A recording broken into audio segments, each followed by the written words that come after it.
Hello दोस्तों, welcome to our YouTube channel study Adda official में। तो चलिए दोस्तों, आज हम लोग फिर से कंटिन्यू करें अपने पढ़ाई को। और ये वाईटीसी पब्लिकेशन का बुक है जिसमें बिहार स्पेशल का हम लोग कंप्लीट कर रहे हैं। तो क्वेश्चन नंबर 34 से आज हम लोग कंटिन्यू करेंगे। पटना युवक संघ की स्थापना हुई थी। तो पटना युवक संघ की स्थापना कब हुई थी? तो 1927 में हुआ था। कब हुआ था? 1927 में। पटना युवक संघ की स्थापना 1927 ईस्वी में हुई थी। इस संघ की स्थापना मनिंद्र नारायण राय ने की थी। इसमें फूलन प्रसाद वर्मा, कृष्ण वल्लभ सहाय, बृजनंदन प्रसाद आदि शामिल थे। कृष्ण वल्लभ सहाय भारत के स्वतंत्रता के बाद बिहार के राजस्व मंत्री बने। कृष्ण वल्लभ सहाय भारत के स्वतंत्रता के बाद बिहार के राजस्व मंत्री बने और इसके पश्चात एकीकृत बिहार के तीसरे मुख्यमंत्री बने। बिहार के किसानों ने किस आंदोलन में चौकीदारी कर देने से इनकार कर दिया? बिहार के किसानों ने किस आंदोलन में चौकीदारी कर देने से इनकार कर दिया? तो ऑप्शन नंबर डी, सविनय अवज्ञा आंदोलन। सविनय अवज्ञा आंदोलन। बिहार के किसानों ने सविनय अवज्ञा आंदोलन में चौकीदारी कर देने से इनकार कर दिया। चौकीदारी कर देने से क्या कर दिया? इनकार कर दिया। इसमें चंपारण जिला सबसे आगे था। उसके 5 थाने सुजौली, गोविंदगंज, ढाका, जोगापट्टी और मझौलिया इससे प्रभावित थे। शाहाबाद के चौगाइन यूनियन के सरपंच एक तरफदार तथा 6 चौकीदार ने त्याग पत्र दिया। बिहार के किसानों ने सविनय अवज्ञा आंदोलन में चौकीदारी कर देने से इनकार कर दिया था। इसमें चंपारण जिला सबसे आगे था। उसके 5 थाने सुजौली, गोविंदगंज, ढाका, जोगापट्टी और मझौलिया इससे प्रभावित थे। शाहाबाद के चौगाइन यूनियन के सरपंच एक तरफदार तथा 6 चौकीदार ने त्यागपत्र दे दिया। किसान क्या करे किसने लिखी? किसान क्या करे किसने लिखी? तो ऑप्शन नंबर ए हो जाएगा स्वामी सहजानंद सरस्वती। स्वामी सहजानंद सरस्वती। स्वामी सहजानंद सरस्वती भारत के राष्ट्रवादी नेता एवं स्वतंत्रता संग्राम सेनानी थे। स्वामी सहजानंद सरस्वती भारत के राष्ट्रवादी नेता एवं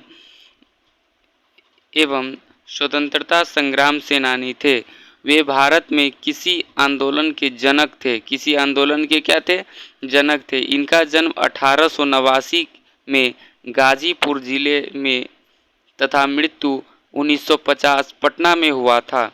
इन्होंने ऑल इंडिया किसान सभा की स्थापना किया। इन्होंने ऑल इंडिया किसान सभा की स्थापना किया। इनके द्वारा लिखित पुस्तकों में कर्मकलाप, गीता हृदय, क्रांति और संयुक्त मोर्चा, किसान कैसे लड़ते हैं, किसान क्या करे, झारखंड के किसान, मेरा जीवन संघर्ष प्रमुख है। एक बार और रिपीट कर लेते हैं। स्वामी सहजानंद सरस्वती भारत के राष्ट्रवादी नेता एवं स्वतंत्रता संग्राम सेनानी थे। स्वामी सहजानंद सरस्वती भारत के राष्ट्रवादी नेता एवं स्वतंत्रता संग्राम सेनानी थे। वे भारत में किसान आंदोलन के जनक थे। इनका जन्म 1889 में गाजीपुर जिला में तथा मृत्यु 1950 पटना में हुआ था। इन्होंने ऑल इंडिया किसान सभा की स्थापना किया था। इनके द्वारा लिखित पुस्तकों में कर्मकलाप, गीता हृदय, क्रांति और संयुक्त मोर्चा, किसान कैसे लड़ते हैं, किसान क्या करे, झारखंड के किसान, मेरा जीवन संघर्ष प्रमुख है। भारतीय राष्ट्रीय कांग्रेस के 27वें सम्मेलन की अध्यक्षता किसने की? तो option number B, RN Mudholkar. Bharatiya Rashtriya Congress के 27वें सम्मेलन की अध्यक्षता किसने की? RN मधुलकर। भारतीय राष्ट्रीय कांग्रेस के 27वें सम्मेलन की अध्यक्षता RN मधुलोकर ने की थी। भारतीय राष्ट्रीय कांग्रेस का 27वां सम्मेलन बांकीपुर पटना में हुआ था। बांकीपुर पटना में हुआ था।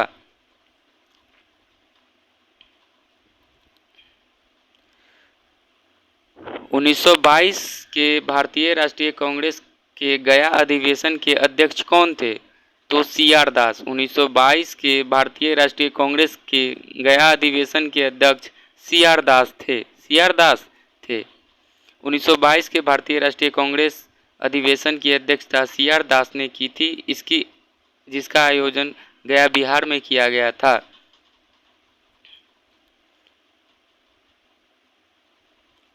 भारतीय राष्ट्रीय कांग्रेस के 1916 के लखनऊ अधिवेशन में किसने बिहार के नील उगाने वालों का प्रश्न प्रस्तुत किया? राजकुमार शुक्ल। राजकुमार शुक्ल।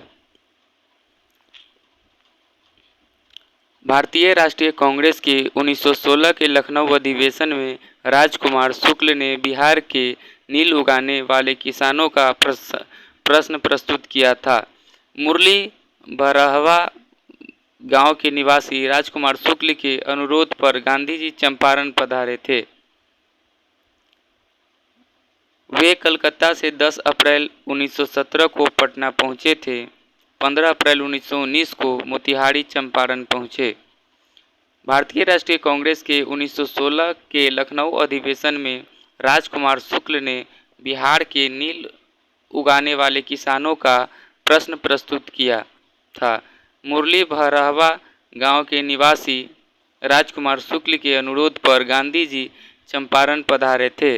वे कलकत्ता से 10 अप्रैल 1917 को पटना पहुंचे तथा 15 अप्रैल 1919 को मोतिहारी चंपारण पहुंचे। पाटलिपुत्र में बुलाई गई प्रथम जैन संगति के अध्यक्ष कौन थे? तो अस्तुलभद्र। पाटलिपुत्र में बुलाई गई प्रथम जैन संगति के अध्यक्ष अस्तुलभद्र थे। कौन थे? अस्तुलभद्र थे।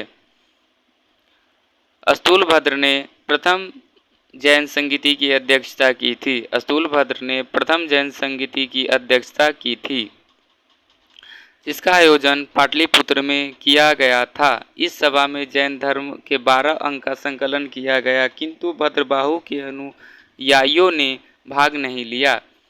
इसी सभा में जैन धर्म का विभाजन श्वेतांबर एवं दिगंबर नामक 2 संप्रदायों में हो गया। अस्तुलभद्र के अनुयायी श्वेतांबर कहलाए। श्वेतांबर कौन होता था? जो श्वेत वस्त्र धारण करता था दोस्तों, उसे हम लोग श्वेतांबर कहते थे, और जो नग्न रहता था उसे हम दिगंबर कहते थे। हालांकि कहलाए, जबकि भद्रबाहु के अनुयायी दिगंबर कहलाए। एक बार और इसको पढ़ लेंगे। चलिए, पाटलिपुत्र में बुलाई गई प्रथम जैन संगति का अध्यक्ष वसुमित्र कौन किया? तो अस्तुलभद्र ने प्रथम जैन संगति की अध्यक्षता की थी। ठीक है, जिसका आयोजन पाटलिपुत्र में किया गया था। इस सभा में जैन धर्म के 12 अंगों का संकलन किया गया, किंतु भद्रबाहु के अनुयायियों ने भाग नहीं लिया। इसी सभा में जैन धर्म का विभाजन श्वेतांबर एवं दिगंबर नामक 2 संप्रदायों में हो गया। अस्तुलभद्र के अनुयायी श्वेतांबर कहलाए, जबकि भद्रबाहु के अनुयायी क्या कहलाए? तो दिगंबर कहलाए। और आपको बता दिए हैं श्वेतांबर कौन होते थे? जो श्वेत वस्त्र धारण करते थे वो क्या होते थे? श्वेतांबर होते थे। और जो नग्न अवस्था में रहते थे, नग्न रहते थे, नंगे रहते थे, उसे हम लोग दिगंबर कहे। ठीक है, तो चलिए आगे बढ़ते हैं। क्वेश्चन नंबर 41 है, किस शासक ने अपनी राजधानी पाटलिपुत्र में स्थानांतरित की थी?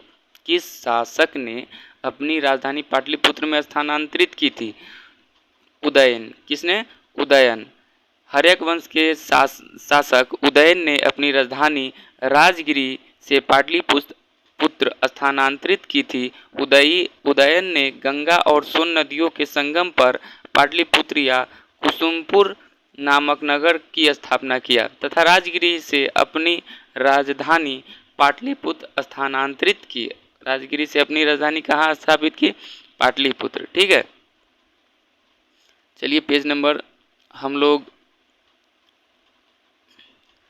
14 होगा, ये हम नहीं सॉरी 13 है। और क्वेश्चन नंबर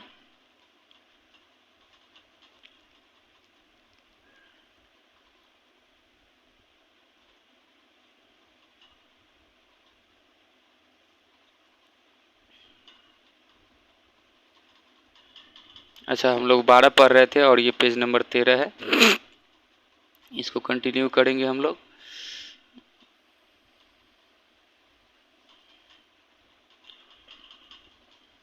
ठीक है ठीक है।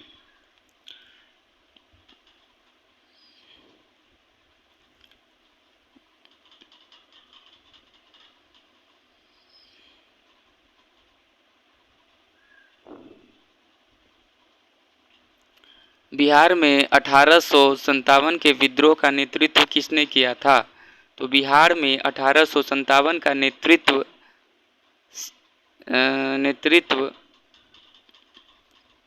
कुंवर सिंह किए थे। किसने किए थे? कुंवर सिंह किए थे। बिहार में 1800 इसका डिस्कशन देख लेते हैं। बिहार में 1857 के विद्रोह का नेतृत्व शाहाबाद जिले के जगदीशपुर के जमींदार बाबू कुंवर सिंह ने किया था। कुंवर सिंह की 26 अप्रैल 1858 में मृत्यु हो गई। तत्पश्चात इनके भाई अमर सिंह ने आंदोलन का नेतृत्व संभाला। असहयोग आंदोलन के दौरान बिहार में कृषकों का नेतृत्व किसने किया? असहयोग आंदोलन के दौरान बिहार में कृषकों का नेतृत्व किसने किया? तो स्वामी विद्यानंद। असहयोग आंदोलन के दौरान स्वामी विद्यानंद के नेतृत्व में बिहार के कृषकों ने जमींदारों के खिलाफ आंदोलन किया था। सितंबर 1920 ईस्वी में कलकत्ता के विशेष अधिवेशन में लाला लाजपत राय की अध्यक्षता में असहयोग आंदोलन की स्वीकृति मिली तथा दिसंबर 1920 ईस्वी में नागपुर के कांग्रेस के वार्षिक अधिवेशन में इसे अंतिम रूप से पारित कर दिया गया। आधुनिक बिहार का निर्माता किसे माना जाता है? आधुनिक बिहार का निर्माता सच्चिदानंद सिन्हा को माना जाता है। सच्चिदानंद सिन्हा को माना जाता है। सच्चिदानंद। हम लोग आज क्वेश्चन नंबर 44 तक करते हैं और अगले दिन फिर कंटिन्यू करेंगे।